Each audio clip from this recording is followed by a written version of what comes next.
Critics corner की एक और एपिसोड में खुश आमदीद। आज का पॉडकास्ट बहुत से लिहाज से बहुत स्पेशल भी है क्योंकि इसमें हमारे साथ बड़ी स्पेशल गेस्ट हैं। उनके बारे में मैं क्या कहूँ, she has done her master of specialization in special education. इसके अलावा चिल्ड्रन विद स्पेशल नीड्स के साथ वो बहुत एक अरसे से काम भी कर रही हैं।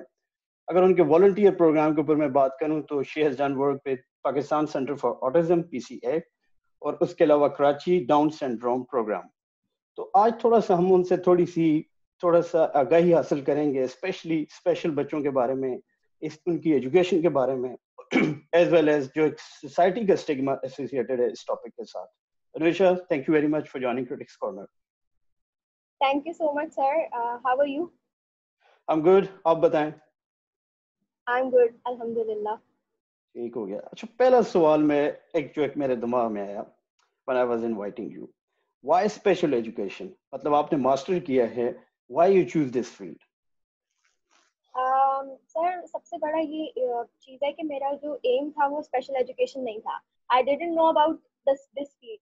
लेकिन जब मुझे इस फील्ड के बारे में पता चला तो मैंने अपने पेरेंट्स से कहा कि मुझे इसमें काम करना है, because I was a social worker since childhood. I used ठीक टू है, हेल्प पीपल। तो ठीक है, एक पेरेंट्स की तरफ से थोड़ा सा एक रुकावट समझे के आई कि नहीं, थोड़ी सी फील्ड डिफिकल्ट है, कैसे करोगी।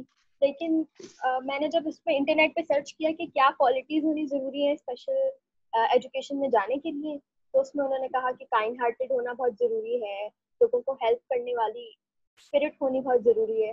तो वो ठीक सब है, चीजें मुझे अपने अंदर मिली। तो दैट वाज द स्टार्ट, जब मैंने सोच लिया था कि I have to go for it, मुझे इस ठीक फील्ड हो पे गया। जाना है। आई मीन लाइक स्पेशली हम जब अगर डेवलपिंग नेशन या अपने मुल्क की बात करते हैं तो इट्स ऑलवेज लाइक कि इंजीनियरिंग कर लो, मेडिकल कर लो, ऑल दोस जी फील्ड्स के जिनको एक समहाउ टैबूज उनके साथ कि people push and parents specially they push for those field.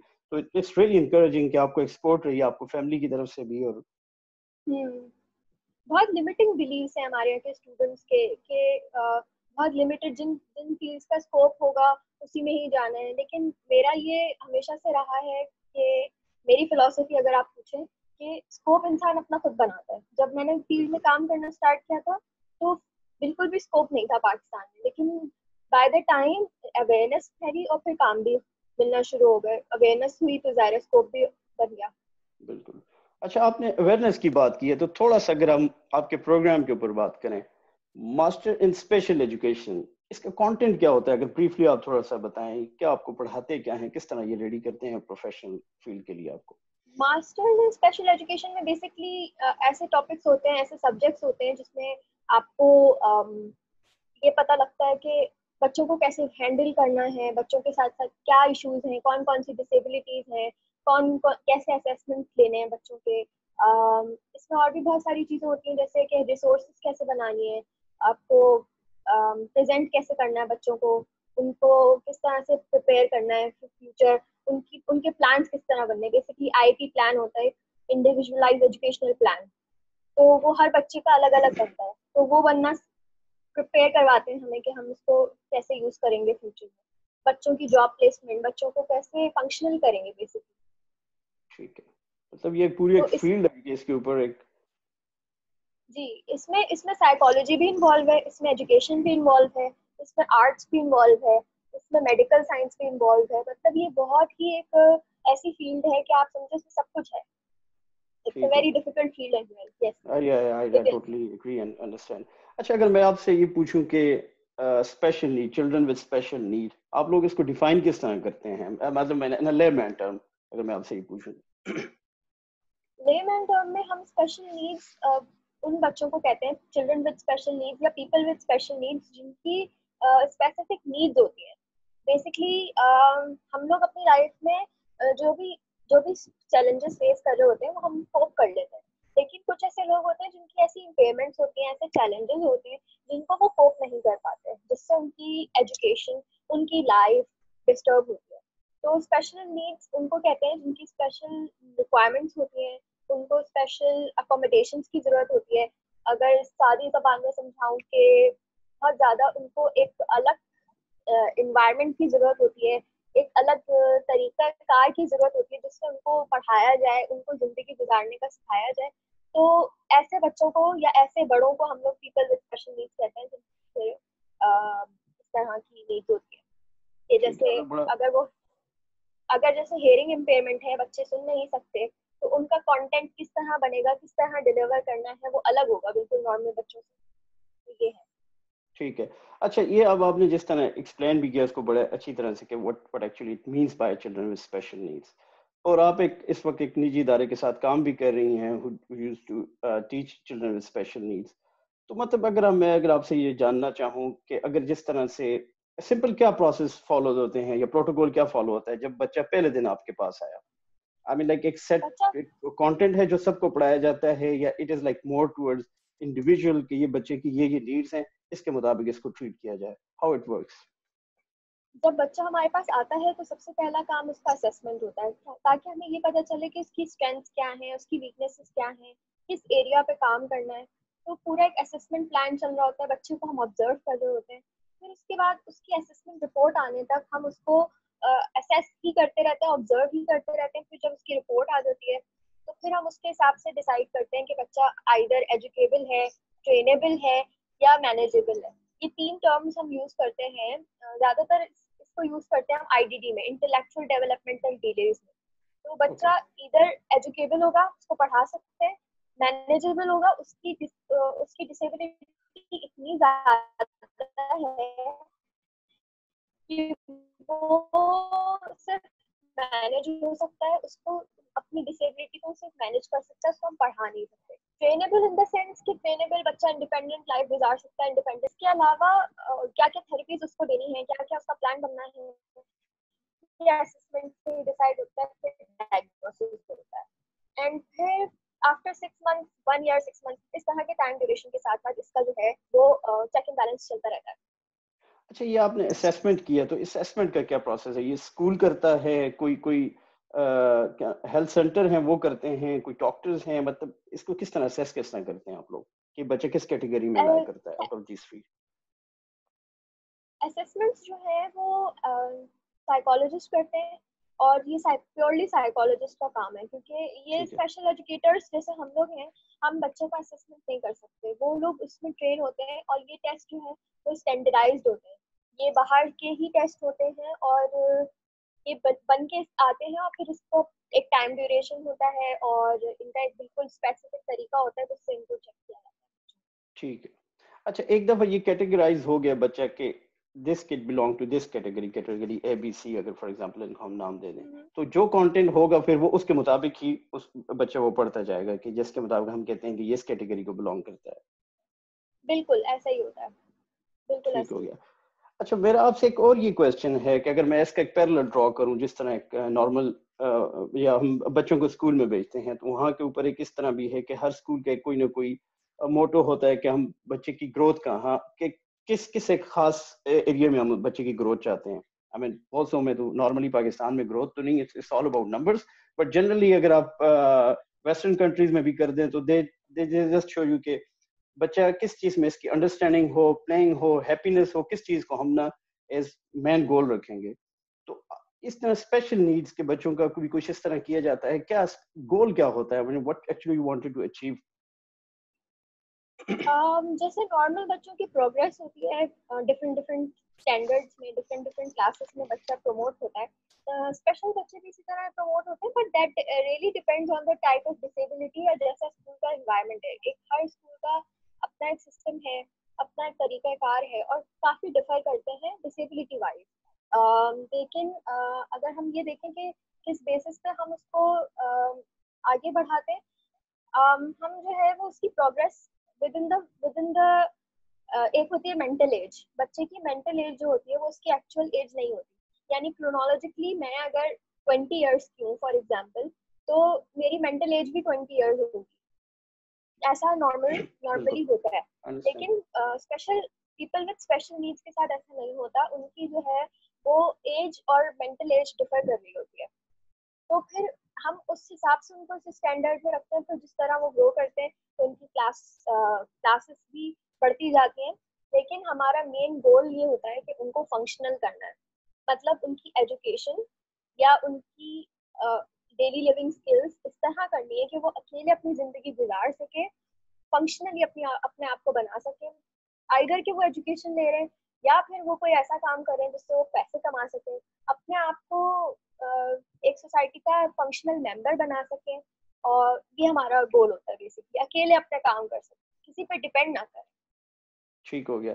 अच्छा, ये जब इनका विद इन द स्कूल भी एग्जामिनेशन का भी, जस्ट मैं इधर ये जानना चाहता हूँ हाउ इट वर्क्स के इनका जो जिस तरह अगर बच्चे वो हैं कि जो कि अगर इतने इतने माशाल्लाह से ज़हीन भी हैं कि वो मुख्तलिफ एग्जाम में भी अपीयर हो सकें, इनका बिल्कुल नॉर्मल ही जो बोर्ड्स हैं कराची के, ये जो पाकिस्तान के डिफरेंट बोर्ड्स हैं, इन्हीं में ये अपीयर होते हैं एग्जामिनेशन के लिए, हाउ इट वर्क्स लाइक कि या इनका कोई सेपरेट बोर्ड है? नहीं, ये डिपेंड करता है कि डिसेबिलिटी कौन सी है, क्योंकि जो बच्चे पीपल विद विजुअल इम्पेयरमेंट जो कि ब्लाइंड होते हैं, या पीपल विद हेयरिंग इम्पेयरमेंट जो सुन नहीं सकते, उनका ये है कि वो उनको सिर्फ सॉरी सॉरी उनको सिर्फ ये है कि सिर्फ एक थोड़ा सा कंटेंट डिफरेंट तरीके से डिलीवर होता है, लेकिन फिर at the end of the day उनको वो बीए भी कर लेते हैं, वो लोग मैट्रिक भी कर लेते हैं, इंटरमीडिएट भी पास कर लेते हैं। बहुत सारे लोग, बहुत सारे ऐसे बच्चे भी हैं जो जॉब भी कर लेते हैं, वो अपनी लाइफ प्रॉपरली गुजार रहे होते हैं।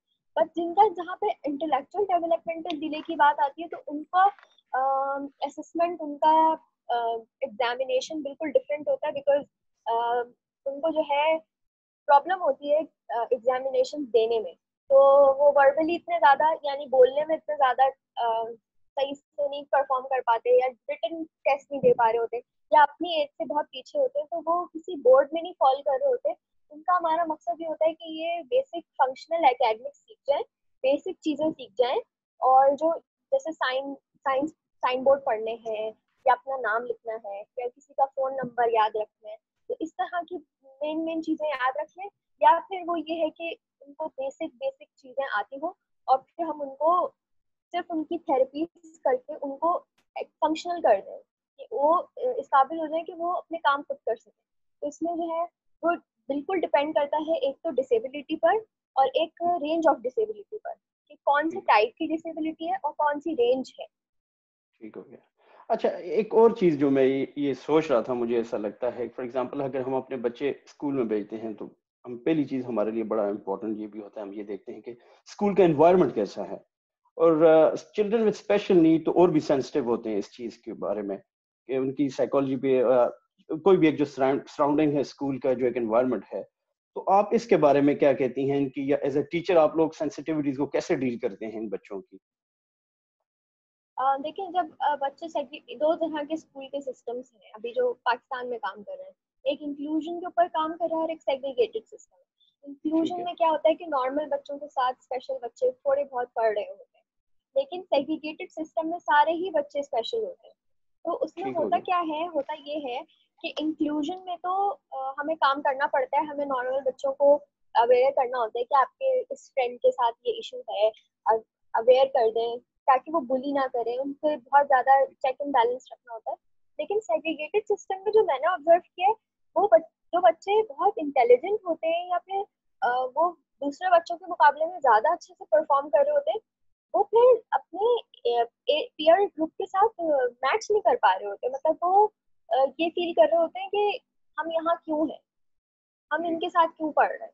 तो वो थोड़ा सा और डाउन हो जाते हैं। जैसे मैंने ये नोटिस किया है कि जो चिल्ड्रन विद स्पेशल नीड्स हैं, जब वो नॉर्मल बच्चों के साथ काम कर रहे होते हैं, तो वो उनकी परफॉर्मेंस ज्यादा अच्छी होती है, इसके बजाय कि वो जब सेग्रीगेटेड सिस्टम में काम कर रहे हो उससे ज्यादा, ठीक उसमें है। उससे ज्यादा उसकी वो होती है, परफॉर्मेंस लेकिन ज्यादा अच्छी होती ठीक है, लेकिन फिर आपको ये नहीं लगता है कि इवन जो अगर वो सेग्रीगेटेड स्कूल्स में भी हैं, तो वो एक kind of a motivation factor भी हो सकते हैं जो दूसरे बच्चों के लिए भी, कि उनको देख के अनो के यार वो थोड़े से उनसे शायद में भी जो उनकी पिकिंग पावर है वो उनसे इतनी अच्छी है कि they can be in the normal school, but I mean like even if they are in the segregated school somehow they can impact their peers also, कि वो उनको देख के थोड़ा और पुश करें या? है।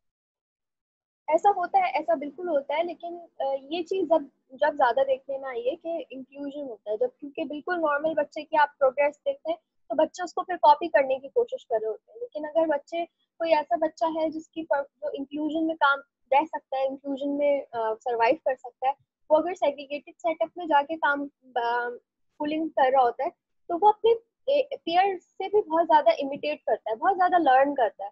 तो फिर ये होता है कि उसकी परफॉर्मेंस भी लो होती चली जाती है। ये नोटिस करने में आया मेरे। ठीक हो गया। अच्छा, ये तो चले हमने एक बात की स्कूल की एनवायरनमेंट की, और यहाँ आपने मेंशन भी किया जिस तरह से कि सेग्रीगेटेड भी हैं और नॉर्मल स्कूल भी हैं। तो मेरा ये सवाल है, अगर फॉर एग्जांपल सेग्रीगेटेड स्कूल है, चिल्ड्रन विद स्पेशल नीड है, क्योंकि वहाँ की एक एनवायरनमेंट डेवलप है, एक टीचर्स हैं वो स्किल्ड हैं, लेकिन अगर एक मैं एज अ पेरेंट हूँ और मैं बच्चे को डाल देता हूँ नॉर्मल स्कूल में, ऑलरेडी हमारे नॉर्मल स्कूल के teachers they are not that skilled up to that level, वो फिर किस तरह से उस बच्चे की नीड तक जाएंगे? I mean for example you have a specialized degree in special education, और अगर आप टीचिंग करती हैं इवन नॉर्मल स्कूल में भी, होगा अगर ऐसा बच्चा है, you will go to that level of that kid, what will happen कि अगर वो ही एक जो नॉर्मल स्कूल में है, एक teachers already they are not trained enough, so आपको नहीं लगता थोड़ा सा उन बच्चों के साथ ये ज्यादती है, फिर वो डिफरेंट सा एनवायरनमेंट है? या बिल्कुल आई मीन ऐसा व्हाट्स होता योर है टेक? कि जब हम देखें, जो जो नॉर्मल स्कूल्स हैं वो वैसे भी चिल्ड्रन विद स्पेशल नीड्स को लेते नहीं हैं, लेकिन ये ठीक है। कुछ स्कूल्स हैं जो इंक्लूजन पे काम कर रहे हैं। और जो स्कूल्स काम कर रहे हैं उसमें रिसोर्स टीचर्स होते हैं, यानी ये वो टीचर्स ओ, होती हैं जो जनरल टीचर्स के साथ मिलकर काम कर रही होती हैं। तो इनको ठीक हम लोग प्रॉपर ट्रेन करते हैं, या समझे कि जैसे हम लोगों ने स्पेशलाइजेशन किया, मास्टर्स किया हमने, और फिर हम उसमें इंक्लूसिव सेटअप में चले गए। तो अब हम resource teacher as a shadow teacher बच्चों के साथ काम कर रहे होते हैं। तो हम बच्चों के ऊपर अलग से काम कर रहे होते हैं। जनरल टीचर सारे बच्चों को लेके चल रही होती है, लेकिन हमारा फोकस स्पेसिफिकली उसी बच्चे पर होता है जिसके लिए हम अपॉइंट किए जाते हैं। तो इस ठीक तरह है। से ये होता है। लेकिन इंक्लूजन जो है वो बहुत इंपॉर्टेंट है, क्योंकि जब बच्चा नॉर्मल बच्चे स्पेशल बच्चों के साथ पढ़ते हैं तो दोनों में अवेयरनेस आ जाती है। ठीक है, बिल्कुल। नॉर्मल लोग भी होते हैं और नॉर्मल बच्चों को ये भी अवेयरनेस होती है कि यार इस तरह के भी बच्चे होते हैं और उनको किस तरह से डील करना ये बहुत अच्छा पॉइंट आपने मेंशन किया, एज अ सोसाइटी बिल्डअप के लिए बड़ा जरूरी है कि आपको है। ये यस, बच्चों को बताना है कि यार they are one of us, you know. So हम लोग असल में उनके साथ टाइम नहीं गुजारते ना, तो हमें पता ही नहीं होता कि उनको डील किस तरह करना है, उनसे बात किस तरह करनी है। हम पे बहुत वियर्ड बिहेव कर रहे होते हैं जब हम इनकाउंटर करते हैं, देखते हैं किसी पर्सन विद स्पेशल नीड को, तो फिर हम बहुत डिफरेंट अजीब तरह से बिहेव कर रहे होते हैं। बहुत ज्यादा उसको देखना, बहुत ज्यादा हाँ, उसको बिल्कुल। जाके पूछना कि आपको क्या हुआ था, इस तरह से इवन बहुत मैंने होता है। देखा है कि इतनी ज्यादा एम्पैथी भी, और जो सिंपैथी भी, ना our sympathy sympathetic some time, तो यू जस्ट पुट, आप उस बच्चे को ना बड़ी मुश्किल पोजीशन में डाल देते हो फॉर नो रियल रीजन। आपको पता है कि ये जो चिल्ड्रन विद स्पेशल नीड्स हैं, they don't like, they don't want our help. उनको ओके। वो पसंद नहीं करते कि हम उनको हेल्प करें, जब तक कि वो आपसे हेल्प नहीं मांगे। लेकिन जब जब भी लोग देखते हैं तो लोग कहते हैं हम आपको किस तरह हेल्प करें। दे डोंट लाइक इट। मतलब हम ठीक है। उनको इतना केपेबल कर चुके होते हैं कि अपने काम वो खुद कर सकें। तो जैसे फॉर एग्जाम्पल कोई विजुअल इम्पेयरमेंट का बंदा है, कोई ब्लाइंड है, तो अगर वो रोड क्रॉस कर रहा है और अगर हम उसको हेल्प कर रहे हैं और अगर उसको आता है, या उसको कोई ऐसा टास्क है जो उसको आता है और हम उसको हेल्प करें, तो दे दे दे फील रियली अनॉयड, क्योंकि वो काम कर सकते हैं लेकिन हम सिंपैथी में उनको हेल्प करना चाह रहे होते क्योंकि वो ये बताना चाहते हैं कि हम भी नॉर्मल लोग हैं, हम अपनी एक लाइफ गुजार सकते हैं, we don't need your help. हैं। एम्पैथी इंपॉर्टेंट है कि आप फील करें कि अगर आपको दिखाई नहीं दे रहा होता तो आपको कैसा लगता है, लेकिन सिंपैथीज की जरूरत नहीं होती उन्हें कि ये बेचारे हैं। बेचारे नहीं ठीक। होते वो बहुत ठीक। केपेबल होते हैं। अच्छा अनुजा, आपने बड़ा अच्छा अपना केस पुट अप किया है नॉर्मल और सेग्रीगेटेड स्कूल्स में भी, और हमने डिस्कस किया टीचर्स किस तरह कंट्रीब्यूट कर सकते हैं, ट्रेंड टीचर, और फिर हमने थोड़ी सी बात की स्कूल एनवायरनमेंट की भी, साइकोलॉजी बच्चों के ऊपर जो उसका इफेक्ट भी है। अगर मैं थोड़ा सा बात करूं, क्योंकि अगर हम वैसे बच्चों का कहते हैं तो जितना एक स्कूल कंट्रीब्यूट करता है बच्चों की तरबियत में, तालीम और तरबियत में, उसमें एक बहुत बड़ा पार्ट पेरेंट भी करते हैं। तो इसके बारे में आप, अगर आप थोड़ा सा डिवाइड कर सकें कि कितना पेरेंट्स की कितनी बड़ी कंट्रीब्यूशन है। आई मीन आप स्कूल में 6-7 घंटों के लिए भेज के ना एक बिल्कुल हाथ ऊपर नहीं कर सकते कि यार अब ये सारी स्कूल की जिम्मेदारी है, specially when the children with special need.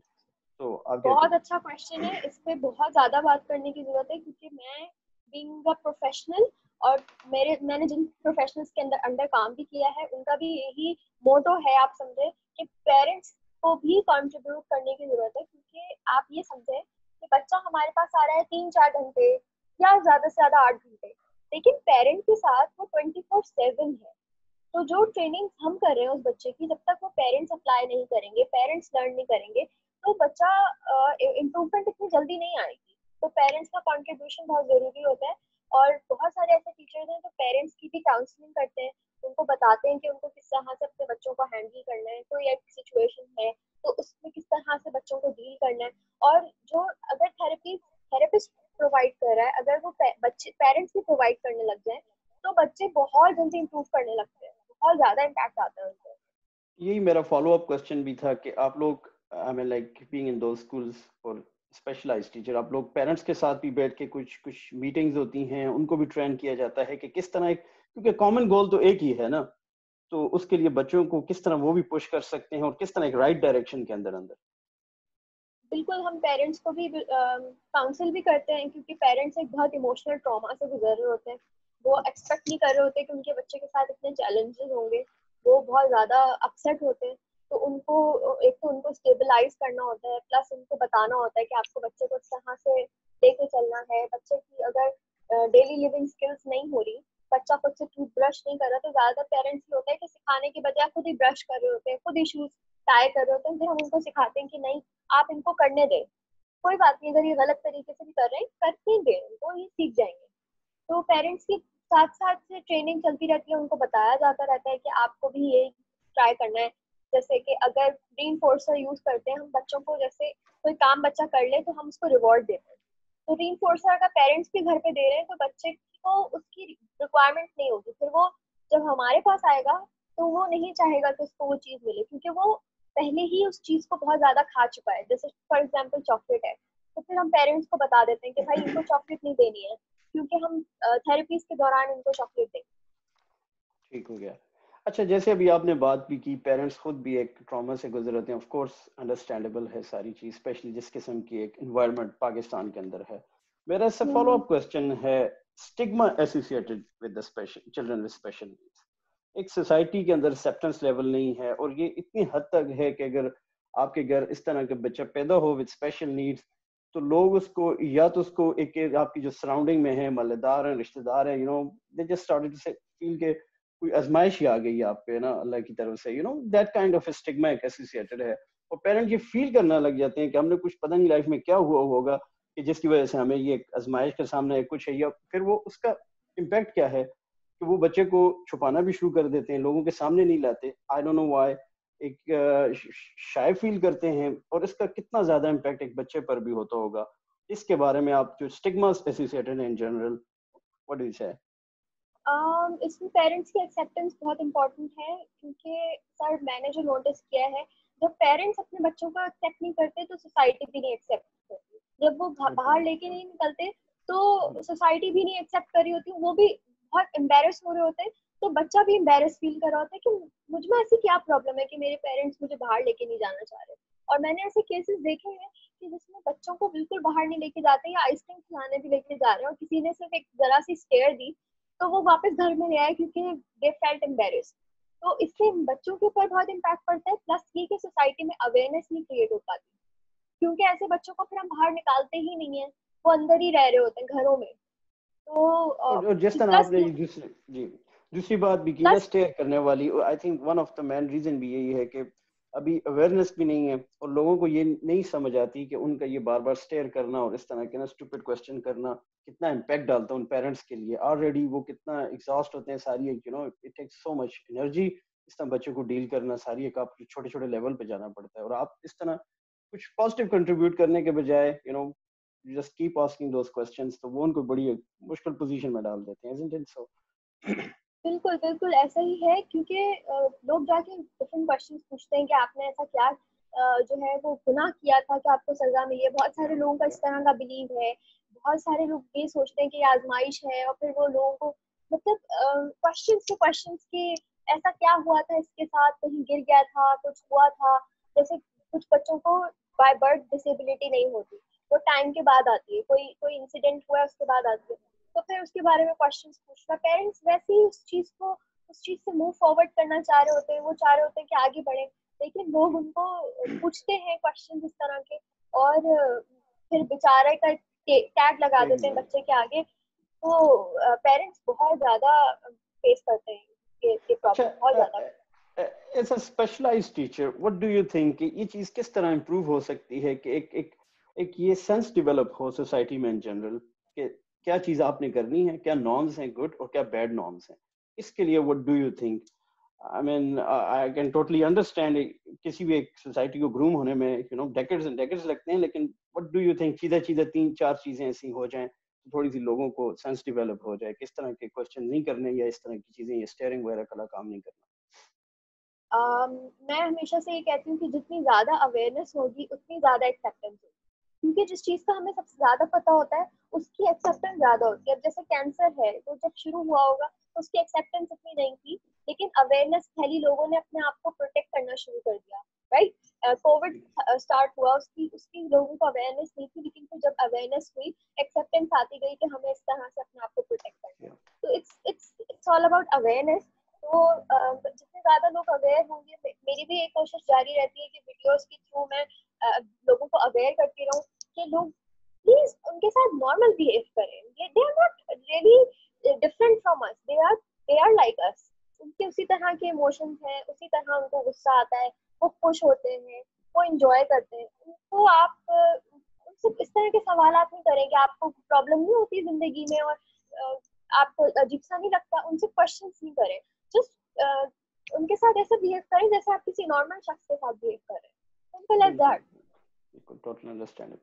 अच्छा, अगर अगर ये तो हमने बात की टीचर्स, पेरेंट्स, सोसाइटी लेवल के ऊपर, वैसे हम इन जनरल बात करें from the government point of view also.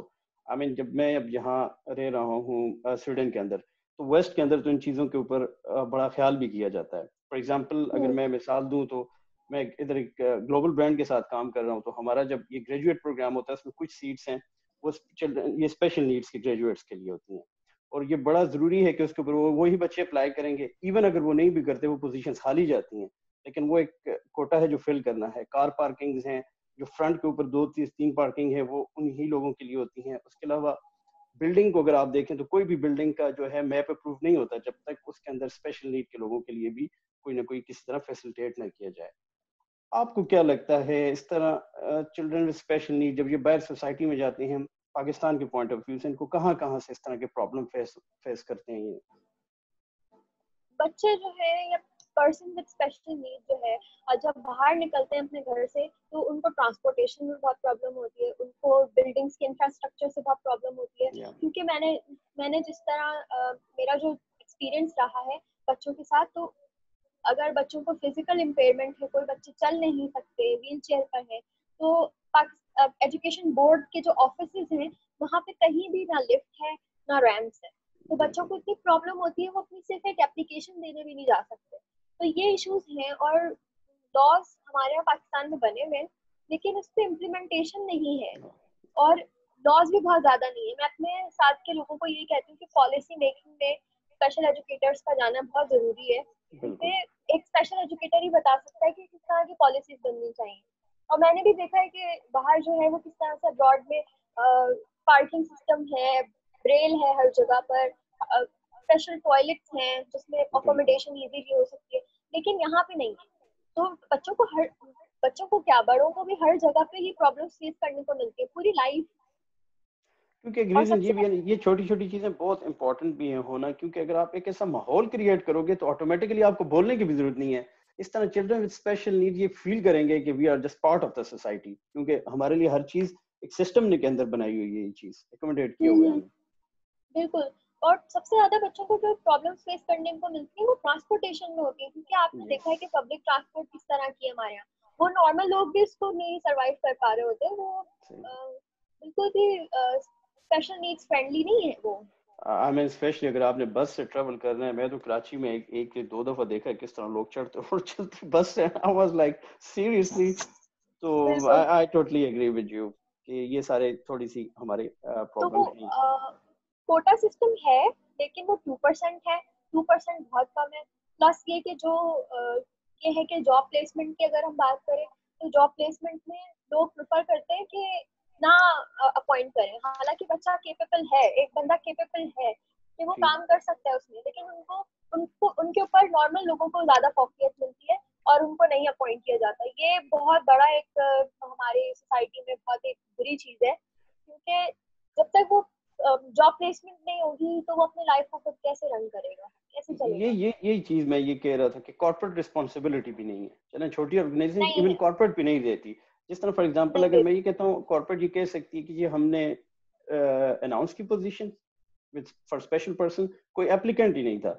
It should be strict law कि अगर कोई एप्लीकेंट नहीं था आप पोजीशन वैकेंट रखोगे तब तक एप्लीकेंट नहीं आता। आप ये नहीं कर सकते कि आप ऑन पेपर ये शो कर दो कि कोई एप्लीकेंट ही नहीं था, हमने एक नॉर्मल या कोई भी एक बंदे को हायर कर दिया। आप इस तरह अगर ये चीज होती है तो आप सिस्टम को आराम से डॉज कर सकते हैं। बिल्कुल ऐसा ही है, यहाँ पे पाकिस्तान में ऐसा ही है। ऐसे ही है। अच्छा, मैं ये इंस्टीट्यूट के ऊपर देख रहा था, आप जिस तरह खुद भी एक निजी इदारे के साथ हैं, आई mean like how it actually works Pakistan में। कितने, अगर स्पेशली चलें आप कराची की ही बात कर दें, कितने ऐसे इंस्टीट्यूट हैं जो गवर्नमेंट फंडेड हैं, और आई mean like if there's any number on top of your head या just एक approximate, आपको क्या लगता है कितने इंस्टीट्यूट्स मुझे होंगे? कराची का पता है, कराची में तो खैर 3-4 ऐसे इंस्टीट्यूट्स हैं जो काम कर रहे हैं। बहुत कम इंस्टीट्यूट्स हैं, ज्यादातर प्राइवेट हैं, और प्राइवेट बहुत ज्यादा एक्सपेंसिव है, क्योंकि हम तो ये देखते हैं कि जो स्लम एरियाज हैं तो उनमें स्कूल्स नहीं है, वहाँ पे भी ज़ाहिर है डिसेबल्ड बच्चे होंगे, वहाँ पे स्कूल्स नहीं है। लेकिन प्राइवेट स्कूल्स हैं जो कि पेरेंट्स, बहुत सारे पेरेंट्स अफोर्ड नहीं कर सकते। तो गवर्नमेंट स्कूल्स बहुत कम है, लॉज बहुत कम है, और एक्सेप्टेंस भी बहुत कम है, तो बहुत ज्यादा प्रॉब्लम है यहाँ पे पाकिस्तान में। और एक रफ एस्टिमेट क्या है एक बच्चे पे अप्रोक्सीमेटली कितनी पर मंथ हो सकती है कि एक स्कूल के अंदर, एक अपना एवरेज स्कूल के अंदर चिल्ड्रन विद स्पेशल नीड के लिए कितनी फी होगी? Just trying to understand. 12,000 12,000 is around, yes approximately. क्योंकि अगर सेशन अलग अलग भी होते हैं तो पर सेशन 1,000 रुपीज जा रहे होते हैं, या 500 भी जा रहे होते हैं। तो एक वीक में 2 सेशन हो रहे हैं, तो आप समझिए कि कितना कितना ज्यादा एक्सपेंसिव है ये। गवर्नमेंट स्कूल्स में जो है वो ऐसा होता है कि गवर्नमेंट स्पेशल स्कूल्स में फ्री ऑफ कॉस्ट हो रहा होता है, लेकिन इतना ज्यादा गवर्नमेंट स्कूल्स है ही नहीं। हालांकि आपको पता है कि बाहर एक 2 लॉज हैं जो कि बहुत अच्छे काम कर रहे हैं। एक है free and appropriate education for all. Free and appropriate education उनको दी जाती है जो कि पीपल विद स्पेशल नीड्स हैं, यानी उनकी जितनी भी एजुकेशन है वो फ्री होगी बाहर के मुल्कों में, अब्रॉड में।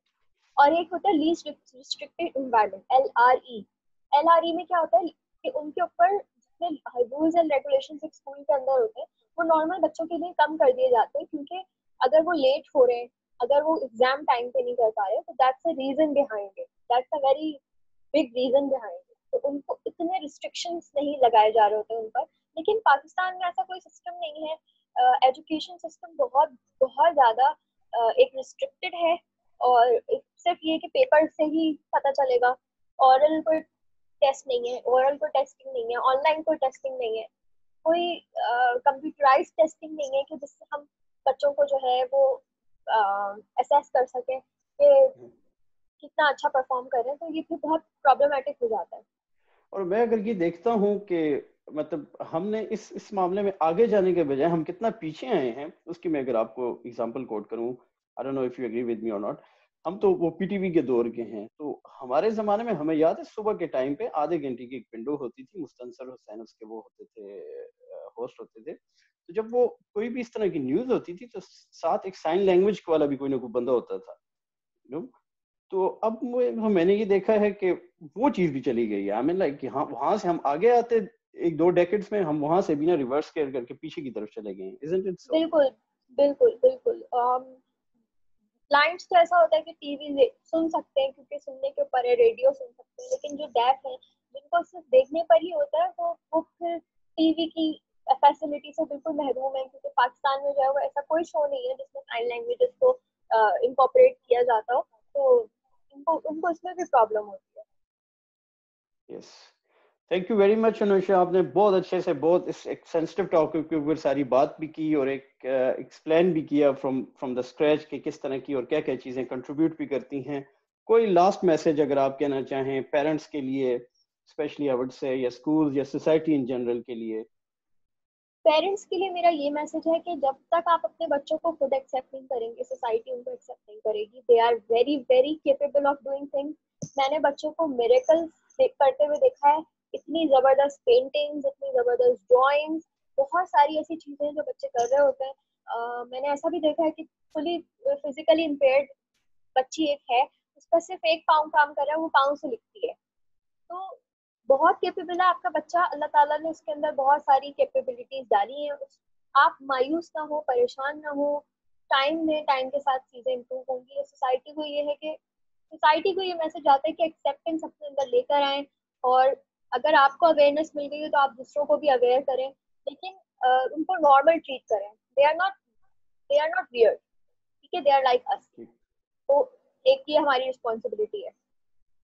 ठीक हो गया। और आखिर में मैं सिर्फ एक ये ऐड करूंगा कि स्पेशली पेरेंट्स के लिए, सोसाइटी के लिए, कि अगर आप गूगल करें स्टीफन हॉकिंस को, वो special child with special need, लेकिन उस बंदे ने पूरी एक साइंस की काया पलट के रख दी उसकी थ्योरीज ने। तो आई थिंक वो एक हमारे लिए बिल्कुल एक एग्जांपल भी है और मशवरा भी है। मुनीबा मजारी की भी एग्जांपल है कि शी इज बिल्कुल। फिजिकली इम्पेयर्ड बट या she is doing miracles, like she is wonderful. तो एग्जैक्टली। हमें तो देखना चाहिए।